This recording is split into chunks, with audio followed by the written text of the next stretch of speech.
We don't know where he is. It's a wild goose chase, and so this is suspicious. It could be disinfo made to spin ourselves around the globe, like wondering where he can go. And now people are questioning whether or not we can have any more whistleblowers because, ooh, look what happens to one guy. Ooh, we can't have any more whistleblowers. What? You want to blow the whistle on any group, any corporation, any government, you go ahead and do so. In fact, I'm constantly blowing the whistle all the time on everything. They're not coming after me. They're not going to touch me. This is a red herring. Look up red herring if you don't know what it is. And now into the more important stuff that we need to talk about. I have one particular person that has been writing to me a lot because we're debating about my most controversial plan. You can't even call it an idea. It's a plan because it's something that I've put into motion. And this one particular person, I'm not going to name them because I didn't ask ahead of time. I mean, I could, but you know, if you look through the videos, you'll see where I'm talking about. But I feel like the person is not talking about something that unusual. I feel like it's a typical reaction and thought process that people will have when they watch my other video. And the video just came out like a few days ago.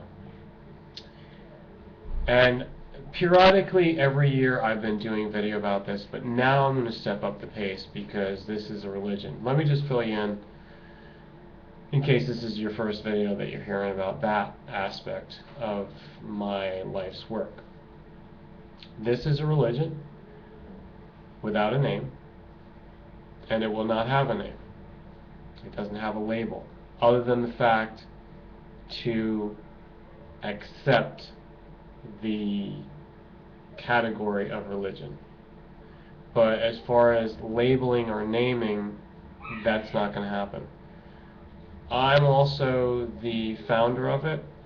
I'm the organizer. I'm your host. I'm inviting you.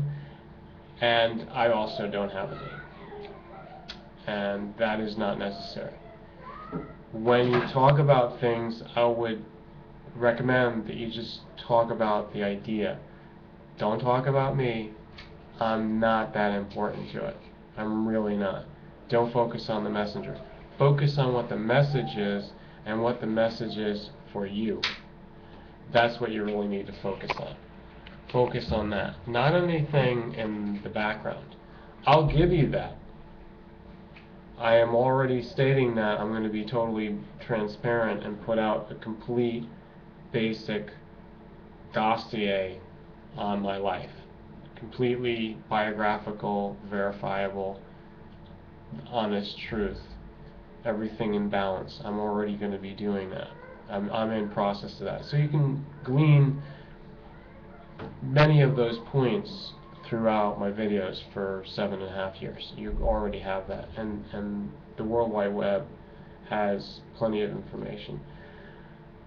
But, as I'm saying, that could just be what the government or what the crazy people are going to do. This conspiracy of the money people is going to go around and try to find out things about me, as they already are doing, as they've done so in the past, to try to distract from the message. They want it to be about me. I don't want it to be about me. This is the method. So there is no name for what it is. There is no name for me. It's just about the ideas. And I ask when you watch the videos that you pretend that you are in a religion without a name. And since you are in the religion, you can open your mind to it. Now when you shut off the video, who cares? You don't have to be in the religion. I've stated that I don't think that video is the greatest tool to use to bring people into the religion. This is just as an introduction. It's not going to make you into a convert. You're just going to think about it, and maybe at some point, if you can come to a meeting of a religion without a name, then okay. Well, that's your introduction. Now let's talk about the subject matter. That's much more important. We're talking about money. I've stated in the other video, the truth about money is that it is a living thing. It is some kind of a being. It can be described as demonic. It is a intelligent presence within it. So even if you have it sitting somewhere, or you had like one of these formerly used savings accounts, now you don't. You got checking accounts, IRAs, this and that, and different kind of derivatives and such, bonds and stocks and blah blah blah. These things, even though you're not spending it on something, it has a hold on you. So it's doing something. And by the way, the numbers always move, and however quickly they accrue, usually daily, but sometimes more frequently, especially on the markets or on the currency exchanges, it's very frequent. You know, once that clock starts ticking, it starts moving around. So money is always doing something. You can never say that the money is doing nothing, because even if you just take it and hermetically seal it up and put it deep into a cave and block the cave, and you say, there's my money, I'm not doing anything with it, I'm just waiting to think about something good I'm going to do with it. No, actually that money has value. The value is constantly changing because it's connected with everything else that's going on in the world. You can never separate it from that. So don't try and to tell me or anybody else that you're not doing anything with your money. It's basically neutral. It can't be accused of doing anything evil. It is doing something evil because it's counted into the money stream. It has serial numbers on it. It has value going up and down, up and down. It's always moving. It's never staying the same. Even if something's pegged to the dollar, it's gold. If you've got gold bullion, you've got gold coins, you've got silver coins, you've got whatever kinds of coins, their value is going up and down. So it doesn't matter if you are not spending it. It is being spent, and the value is changed constantly. See, the number one truth principle about this is that you cannot take money out because you say you own it. You don't own the money. The money owns you. You cannot own money. It's always a part of the bigger system, and that's how it owns you. There's no such thing as having the money. It has you. And once you get that principle through to your head, that premise is the main thing that's going to wake you up. You're under this false illusion that, oh, I have money. Oh, millionaires, they think they have money. Actually, no. Have you ever hung out with any millionaires, or have you ever heard about them, heard about it through somebody else? We are all being intersecting the paths of millionaires now because they're all over the world. These are very influential people. They hobnob and they go to functions and parties, and everyone has some kind of contact with a millionaire to some extent. But do you think that they're free of the money? The more money you have, the more worries you have, the more that you have to do to serve the money. If you have a little bit of money, though, don't fool yourself. You're still serving it some way or other. It is draining you, ever so imperceptibly, but it is. It's like the money virus, the money beast. I know it sounds so far-fetched, but that's what I'm telling you, and you can either take it or leave it. I'm going to be hammering this point home, and I'm going to show all the people that are willing to believe it, the ones that understand this concept, that I can be an example as the first volunteer of a human that's been through the whole money system. I've had money, I've had financial success, I've had financial dealings, I've had been on the stock market. I've been given money. I've won money before in gambling. I've earned money. I've given away money. I've thrown it away. I've donated. I've done all kinds of things with the money. I've even been in the government. I've written out legal notices to people that they owe money. So kind of like a debt collector for the municipality. You can't fight City Hall type of thing. I've done all that, been there, done it. Now that I'm outside of the system, I'm coming away from it. It's like Babylon, come out of it. You know that statement. Babylon has fallen. Well, in order to keep going, because it will drag you back in. I'm not completely out of it. It has me, and it's pulling me and trying to get more money out of me and trying to make me pay for things. Well, here's the solution, and you'll be happy to know if you listen this far into the video. I'm going to give you some of the solutions to this. Can I have silence? This is really important, children. Thank you. My kids are in the background sometimes, so as you know, if you've watched a lot of my videos, I'm involved with things. It's kind of a real-life home studio wherever I go. But the thing about the solution to money is in one key word, so we can start solving this: barter. Okay? Barter is like one of the most ignored, underappreciated, and misunderstood concepts. If you think of barter, it's also interchangeable with the word of trade, trading. Although in the business sphere, they do talk about trading, like especially on the stock market. The verb trade, to trade, or a trader, is kind of an abuse of the term trading. But if you go back to the original meaning of the word trading, it's more closely connected to the word barter. And barter is one of the root words from the old times that has not been changed. It's just not been put into the stock market. You never hear about, like, oh, my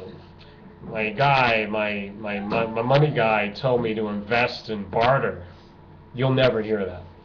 So between the etymology of these words, barter and trade, you will find it pointing you in the direction of this human activity, which is so lacking in today's world. And the reason why we don't get to experience barter is because they've taken it away from us. It's the money system that has completely taken over and pushed barter out, pushed barter into the forgotten past.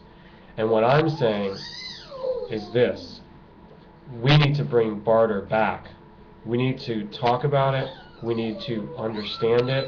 We need to come to like barter once we know what it is. And then, since we're going to like it, we need to make plans to do things with it to make barter happen. And it's going to start out really small. It's very meek. It's not exciting. Who cares? I'm not here to be excited. I'm here to do the right thing. I'm here to be serious about it, and I'm here to live better, to survive. You cannot survive being attached to the money system. I'm going to tell you right now. And even some of the fat cats out there, the big wigs, the people are losing their shirt. I already lost my shirt a long time ago. But in the stock market, where they made investments, or people are getting ripped off. Actually, another friend of mine, I'm not going to mention, made a very touching video. I felt so much pity for him. He's been a great friend of mine on here for many years. And he just recently did a video about what happened to him because of Enron, the Enron scandal. So it had a personal direct effect on him. And now the guy behind the whole scandal, which I'm not saying he's the only one responsible, Skilling. Mr. Skilling has been let off the hook real easy, basically a slap on the wrist, if you ask me. And my friend also was not too pleased about it. So people are losing all of their financial hopes and dreams. It's coming, it's crashing down, and we hear so many stories about this, and it is pitiful. It is, um, I can't go into the sob story of it. I have my own. I mean, for people to lose out on everything that they worked for. I mean, you think about that. Think about that. I mean, it brings a tear to my eye whenever I think about that. How many people, they're losing their houses, they're losing the farm, they're losing not only their jobs, all their savings, everything that they planned for, and so they could, at least take off some time and start to enjoy life a little bit more, and then have something that they can give to their grandchildren or to the future generation. But now it's all gone. It's taken into the hands of a system that's ripping everybody off. But where's the justice? It's not just about looking at isolated incidents. It's just by seeing that the whole problem, it's systemic. These are symptoms of the whole thing, of the system. They're little pinpoints that build up to the whole system. But you look at the problem, it's overall. This thing is worldwide. It's systemic. It comes from the greed for money. The love of money is the root of all evil.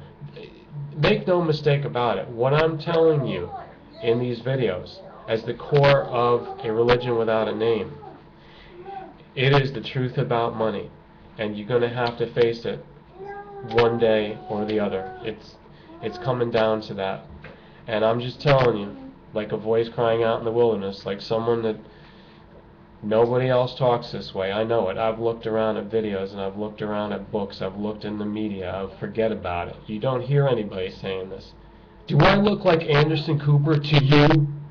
The point is, I'm announcing probably what's going to be recognized and taught in the history books as the biggest news that has ever come to the planet Earth during this phase, during this transition.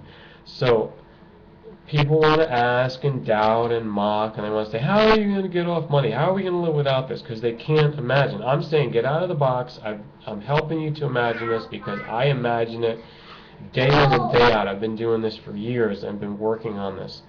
And I need your help to do it. I need your help. We need to help each other because one person cannot break free on their own. There'd be no point in it. I wouldn't even be able to do videos or report on this without you, because eventually I'm not going to do videos. I'm not going to have a computer. I'm not going to have internet. I'm not going to have all these things. I mean, you say, oh, how can you not? Yeah, I'm going to give all that up. It's just a matter of time. It's going to be a step-by-step process that's very, very clear and documented so that people can follow those breadcrumbs and follow it to get back to where they need to be. Like, the breadcrumbs trail in Hansel and Gretel? Follow these breadcrumbs and you will get to where you need to go, to safety, to get out of the darkness, to get out of the crisis that we're in. So I am doing that. I'm not going to just suddenly, oh, wow, he's got this idea, but see, there's no proof in it, he didn't do it. Yeah, I'm going to do it when I see fit. When it's the right way to do it, I'm going to do it. So when I've told enough people, I know what I'm doing, okay? And if you know what you're doing, then you're going to start to imagine out of the box, and you're going to say, wow, yeah, I mean, do you see that yet? Do you see that maybe it's about the money, and what would your life be like without the money? Now, you need to willingly do this. It's not like someone can force you to do it. I can't force you to. No one else can force you. That's not the way it's going to happen. The only way it will work and succeed is if you willingly do it. You need to willingly come away from money. And it's not easy, but I can offer you encouragement. I'm doing it. I'm going to be the first person. I've already volunteered. Unless someone wants to come up in front of the whole group of a religion without a name and say, no, I'm going to be the one that does it. So you need to be convincing, but the person has to do it and has to stick with it. So I've already made that commitment. And I will also have to coordinate very carefully with the people that are going to help out with this plan. And as I just told you, the most key thing is barter. Okay, so I could do a whole other 20-minute talk just to scratch the surface about barter and how we can use this in our exit strategy. And I'm telling you that in the conclusion to this particular vlog, the future of the earth is going to be based on this exit strategy. The path that each individual takes by their own choice, willingly, to follow this path, to use these methods of a religion without a name, to become free of the money once and for all. Then you're going to start to see the real transformation of our world. You're going to have a totally brand new thing right in front of you. There's never been anything more new than this, of going back to the roots of human activity. Let me leave you with this, okay? If you have something, a thing that I need, and let's just talk about food, because that's the most basic thing. And I have found a daily need where I don't have some form of food, but I have a surplus of another food. And I come to you and I say, I really need that piece of corn, maize, the ear of corn. And you've got a dozen ears because you can't use all that and it's going to go bad. It won't be fresh. So I'm saying there's one ear of corn that I really need. But I've got potatoes, and I've got too many potatoes. They can keep, I've got them in a root cellar and they're doing pretty well, but I have a whole lot of them and they're really good. They're just as good as your corn. So I'm saying here's one potato for your one ear of corn. And that's it. Everybody's happy. Nothing more complicated, no strings attached. It's just human to human contact. We just did business, and it doesn't need to be more complicated than that. Complete simplicity, complete trust, completely direct.